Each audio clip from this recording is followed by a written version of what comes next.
السلام علیکم ورحمۃ اللہ وبرکاتہ۔ آج ہم جانیں گے اس علاج کے بارے میں جو ہر بیماری کا علاج ہے، چاہے جتنی بھی بڑی بیماری کیوں نہ ہو۔ بس موت کو ہٹا کر باقی ساری بیماریوں کا، پریشانیوں کا، آنے والی مصیبتوں کا اللہ کے حکم سے وہ سب سے بڑا علاج ہے۔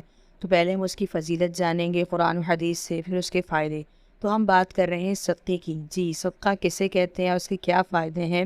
تو صدقہ کہتے ہیں اللہ کی رضا کے لیے، یعنی اس کی خاطر، اس کی راہ میں جو مال خرچ کیا جائے اسے صدقہ کہتے ہیں۔ قرآن میں اللہ فرماتا ہے اس مال میں سے جو ان کو ہم نے دیا، پوشیدہ یعنی چھپا کر اور ظاہری طور پر صدقہ کرتے ہیں، یعنی اللہ کی راہ میں خرچ کرتے ہیں، وہ ایسی تجارت کے امیدوار ہے اور جس میں کبھی خسارہ یعنی نقصان نہ ہوگا۔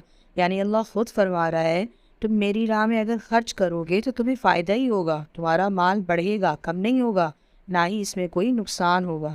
ظاہری طور پر تو ایسا لگے گا کہ پیسے کم ہوئے، لیکن وہ پھر بھی فائدے میں ہی رہے گا، کیونکہ اللہ پاک کسی کا احسان نہیں رکھتے۔ جو اس کی راہ میں دیتا ہے اس کو دگنا کر کے دیتے ہیں، اور اللہ کا دگنا کر کے دیا ہوا دنیا کے دگنے سے 1000 گنا درجے بہتر ہے۔ جیسے کہ حدیث کا مفہوم ہے، آپ صلی اللہ علیہ وسلم نے فرمایا جو شخص حلال کمائی میں سے ایک کھجور کے برابر صدقہ دیتا ہے تو اللہ تعالیٰ اس کو اپنے دائیں ہاتھ سے قبول فرماتے ہیں۔ پھر صدقہ کرنے والے کے لیے اس کی پرورش ایسے کرتے ہیں جیسے تم میں سے کوئی شخص اپنے بچھڑے کی پرورش کرتا ہے، یہاں تک کہ وہ صدقہ پہاڑ کی مانند ہو جاتا ہے۔ اللہ اکبر! مطلب دیا کھجور کے برابر صدقہ، لیکن اجر پہاڑ کے برابر۔ کتنی عظیم نعمت ہے! اور اللہ اپنی راہ میں خرچ کرنے کے لیے کوئی رقم مقرر نہیں فرماتا، بلکہ جتنا ہو سکے، جتنی آپ کی طاقت ہو، ورنہ کھجور کے برابر ہی کیوں نہ ہو دینا چاہیے، کیونکہ اس کا اجر بہت بڑا ہے۔ اس انسان کی پھر اللہ پاک ہر ضرورت پوری فرماتے ہیں، اس کو کبھی تنہا نہیں چھوڑتے۔ تو بولے نا کہ اللہ کسی کا احسان نہیں رکھتا، بے شک وہ بہت عظیم رب ہے۔ تو یہ تو تھی صدقے کی فضیلت۔ اب اس کا فائدہ جانتے ہیں۔ تو پہلا فائدہ کیا ہے؟ صدقہ مصیبتوں، آفتوں کے لیے ڈھال ہے، یعنی آنے والی مصیبت کے آگے وہ ڈھال بن کر کھڑا ہو جاتا ہے اور مصیبت ہم تک نہیں آ پاتی۔ اللہ پاک ان آفتوں سے صدقے کے ذریعے ہمیں بچا لیتے ہیں۔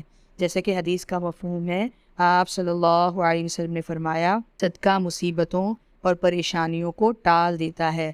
اور دوسرا فائدہ کیا ہے؟ صدقہ کرنے سے انسان کی عزت کی حفاظت ہوتی ہے، یعنی اللہ اپنی راہ میں صدقہ کرنے والے کی عزت میں اضافہ فرماتے ہیں۔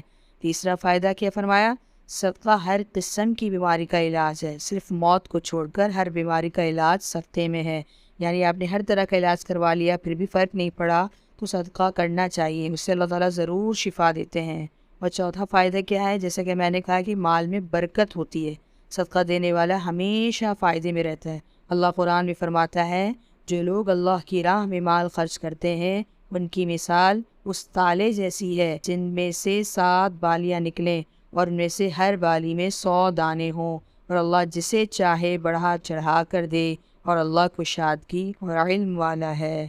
مطلب کہ آپ جب زمین میں بیج بوتے ہیں تو وہ پہلے پودا بنتا ہے، پھر درخت، پھر اس پر پھل آتا ہے، پھر اس پھل سے کتنے لوگ فائدہ اٹھاتے ہیں۔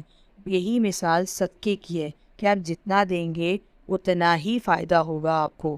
اب تو رمضان کا مہینہ بھی چل رہا ہے تو اس میں تو ہر نیکی کا ثواب ڈبل ہے، تو سوچیں صدقے کا ثواب کتنا زیادہ ہوگا۔ آپ سے جیسا بھی ہو سکے، جتنا بھی ہو سکے آپ اللہ کی راہ میں دیں۔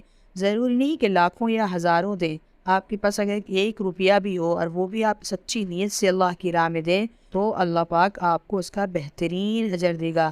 اللہ پاک ہم سب کو اپنی راہ میں خرچ کرنے کی توفیق عطا فرمائے۔ وآخر دعوانا ان الحمد للہ رب العالمین۔ دوستو اگر آپ کو ویڈیو پسند آئی ہو تو اس کو لائک کر دیں، شیئر کر دیں، چینل کو سبسکرائب کر دیں۔ السلام علیکم ورحمۃ اللہ وبرکاتہ۔